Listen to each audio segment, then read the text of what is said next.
para a gente entender um pouco o que esperar a partir de agora dessa situação no Oriente Médio. Eu converso com a professora de Relações Internacionais do IBMEC de São Paulo, a Karina Caladrin, que é presença constante aqui na CNN do Brasil, nos ajuda a entender o cenário internacional sempre. Karina, obrigado pela presença nesse plantão de sábado. Eu vou lhe fazer a primeira pergunta, Karina, sobre uma questão que eu fiz a William Vac. Diante desse cenário que nós temos hoje no Oriente Médio, ainda é cedo para falar na queda do regime do Ali Khamenei? Boa tarde, muito obrigada pelo convite.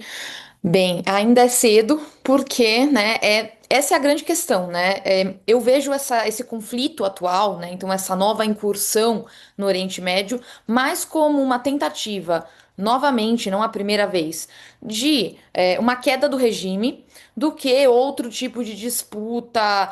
Muitos falam sobre a questão do petróleo, que é relevante, claro, não podemos esquecer, mas agora é uma mudança de regime novamente. Então, vimos ano passado, né, novos ataques que tinham acontecido, a guerra direta entre Israel e Irã.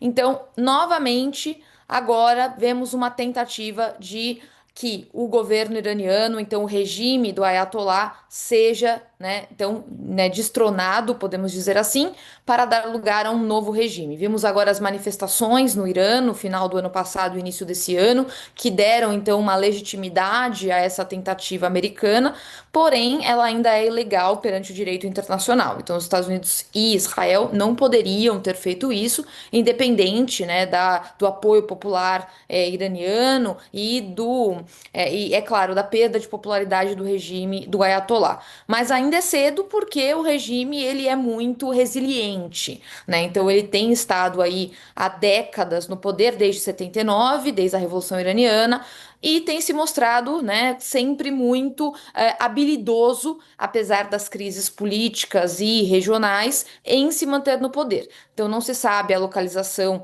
né, do Ayatollah, mas ele é um alvo agora nesses ataques. Então, Israel até mesmo já disse, né, abertamente, o governo israelense, que tem, né, usado como alvos líderes do governo, então sejam eles líderes militares ou líderes políticos. Então, é claro, não podemos esquecer que o Ayatollah é um alvo possível, mas é cedo dizer que o regime vai cair assim tão facilmente, porque ele já mostrou no passado que é duro na queda, né? Se a gente pode dizer, usar uma linguagem, né, um pouco mais informal.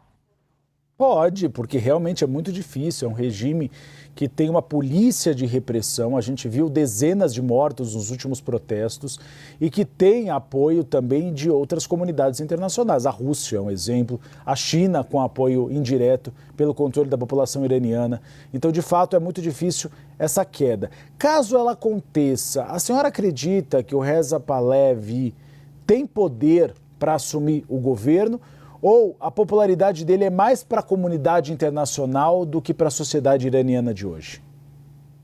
Não vejo ele assumindo, né? A não ser que seja uma imposição externa, né? Como você bem disse, ele tem mais uma imagem exterior, né? Então ele tem um apoio internacional do que um apoio doméstico. A população iraniana não quer o retorno da monarquia, isso de uma maneira geral, obviamente, talvez haja uma minoria que queira, mas de uma forma geral não querem o retorno da monarquia. Vamos lembrar que antes da Revolução Iraniana, a monarquia já não era popular, exatamente pela essa interferência externa que a monarquia permitia, então a interferência dos Estados Unidos, de potências externas. Então isso foi um motor para a própria Revolução de 79. Então agora, né, um retorno dessa família real e do Shah, né, nesse retorno a uma posição, né, de liderança do Shah, eu acho muito difícil, né? Eu acho que a população iraniana tem direito de lutar pelo seu próprio destino e uma nova forma de governo, seja, né, um governo republicano, lutar um governo democrático que seja, mas eles vão definir os rumos disso. O problema é que a forma como isso tem sido conduzida, né, então, né, se o Ayatollah for, né, assassinado, se ele for removido à força por, né, esses exércitos estrangeiros, pelos Estados Unidos, pelo Irã, desculpa, Israel, isso pode gerar uma transição de poder inadequada, né? Então, isso é muito ruim, né, para a forma como isso pode afetar a população iraniana, como vimos em outros países, né, até mesmo agora recentemente a Venezuela, como foi feita a retirada de Nicolás Maduro e essa transição de poder localmente. Então, é muito difícil dizer como será feito agora, mas eu acho que o Shah, né, o antigo Shah, né, não tem essa popularidade internamente. Houve várias oportunidades de Donald Trump fazer um ataque ao Irã, várias ameaças, inclusive o porta-aviões, o maior do mundo, está há bastante tempo ali próximo de Tel Aviv. Por que a senhora acredita que ele resolveu fazer neste momento? Houve algum fato novo que explique? Bem, a gente viu os protestos, então os protestos são, né, eu acho que uma grande mudança, né, então uma virada de chave, né, Donald Trump já dizia, né, ao longo das semanas de protestos que iria apoiar o povo iraniano, que via, né, legitimidade nesses protestos, então essa foi uma grande mudança, mas também aguardava como seria o posicionamento do governo iraniano. Então, seria continuar reprimindo esses protestos, reprimir de forma violenta, né, esses protestos, o que fez. Então, isso daria legitimidade para uma intervenção internacional. E, é claro, né, aguardando ali um momento exato para fazer a incursão. Era muito aguardado que fosse na semana passada. Então, já era muito divulgado que aconteceria no final de semana passado. Mas acho que por conta dessa expectativa que foi criada, de fato eles não fizeram na semana passada e postergaram em uma semana. Então também tem um fator surpresa, né? Como era muito esperado que acontecesse na semana passada, mudaram para essa semana.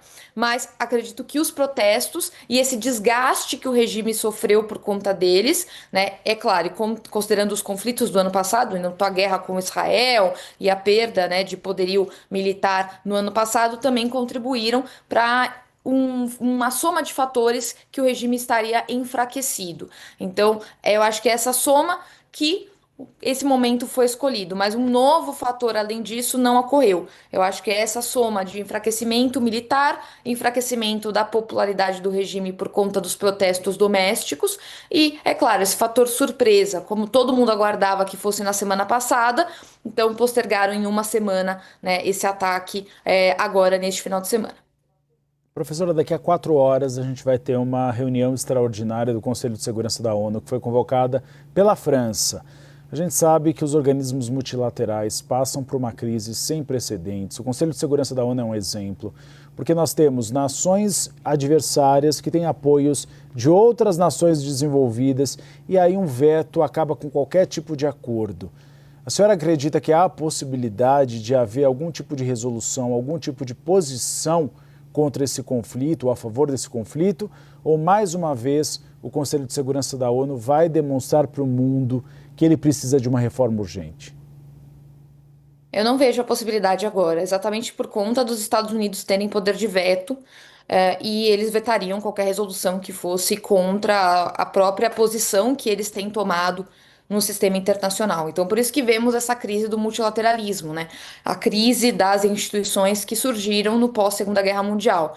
Esse sistema parece que não funciona mais, infelizmente, porque os países agora têm atuado de uma maneira muito mais individual, a partir dos seus próprios interesses, do que pensando coletivamente. Que apesar, né, desse período todo, desde a Segunda Guerra Mundial, termos vivido sim momentos, né, em que as organizações internacionais não atingiram seu objetivo, no quadro geral, sim, elas conseguiram evitar conflitos maiores, como uma possível Terceira Guerra Mundial. Só que agora vemos um impasse cada vez maior. Então, por exemplo, no conflito da Ucrânia, né, resoluções até foram aprovadas no âmbito, por exemplo, da Assembleia Geral da ONU, mas elas são pouco efetivas para resolver o conflito. No caso do conflito em Gaza, ainda mais. E agora vemos, né, outros conflitos se alastrando, mas que, apesar de até resoluções serem aprovadas, elas não são aplicadas. Então, elas não são colocadas em prática, porque a ONU em si, ela não tem esse poder. Ela é uma associação de países. Então, ela depende que os países apliquem essas resoluções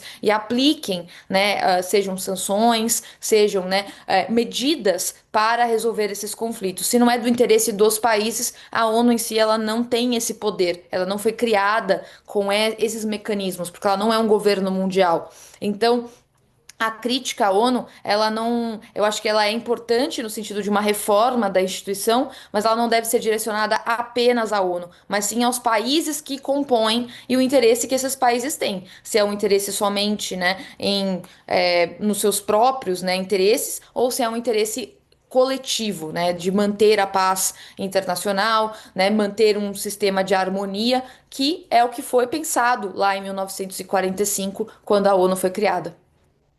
Nós conversamos com a professora de Relações Internacionais do IBMEC São Paulo, a Karina Calandrin.